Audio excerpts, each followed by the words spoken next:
Don't go out and make any major purchases. Do not go out and start buying furniture. Do not go out and buy that Lamborghini that you were thinking about. Hold off on everything because that's going to affect your credit score.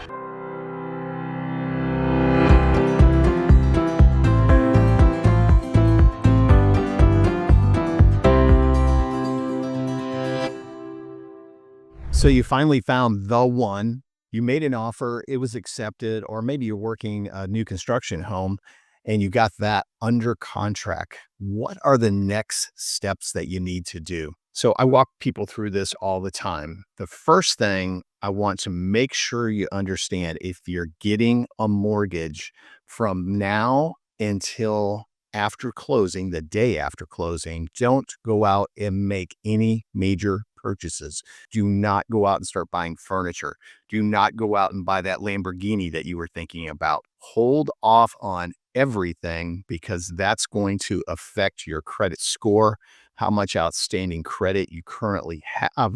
So wait till after closing before doing anything like that. The next step is your escrow deposit.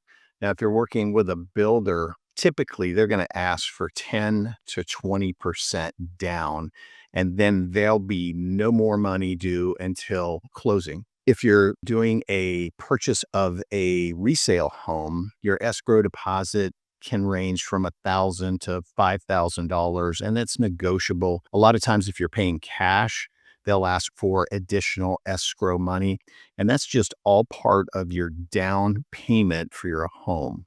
It's held in an escrow account by the title company.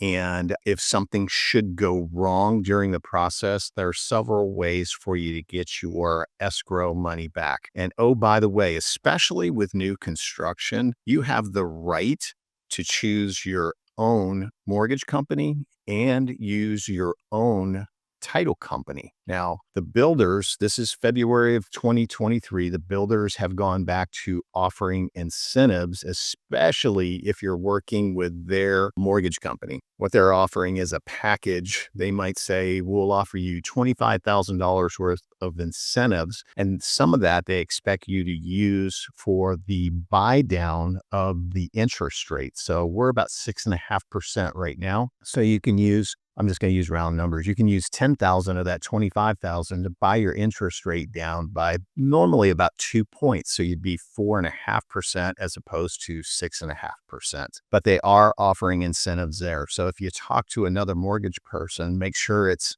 apples to apples, that the two are the same interest rates, are comparable interest rates, and which one gives you the best advantages. Taking advantage of that $25,000 to your advantage, probably, but always get a second quote. On the title policy, there's going to be a title company that's going to bring all the paperwork together, and then you go to the title company for signing the closing paperwork. Now, I always recommend for my buyers to pay for the title policy, pick and pay, we call it, because then you're picking the title company. I always recommend using a company that has a real estate attorney that's actively involved in the transaction, because if you're paying for the title policy, it costs you nothing else to have that attorney representing you in the transaction. So they review the contract, they review the survey, they review any condo or homeowner association documents for you and are there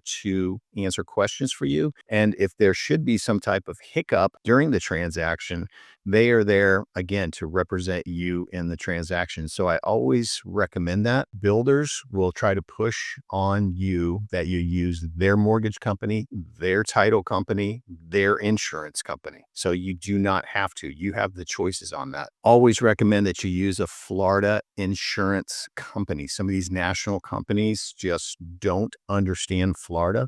So I recommend that you use somebody here locally so they understand exactly where the home is, what the elevation is, when it was built, all of those things they need to know. So those are just a couple of steps for getting into under contract. We call it when you have a pending sale. The most important stuff is within 5 days, getting formally applied for your mortgage with the company that you've chosen. So the contract calls for you to have a formal application and you're starting to turn in documents.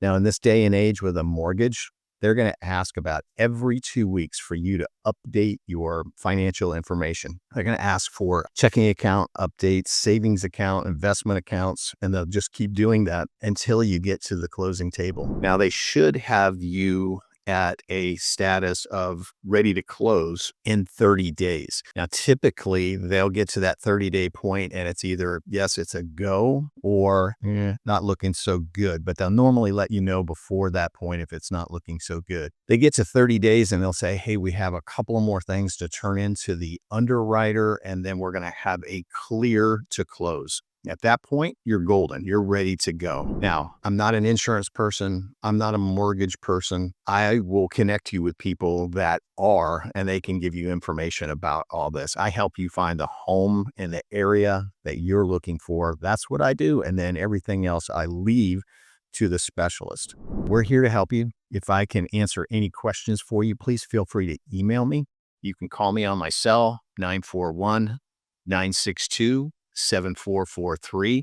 We're here in Manatee, Sarasota County, and actually up in Sun City too, selling homes.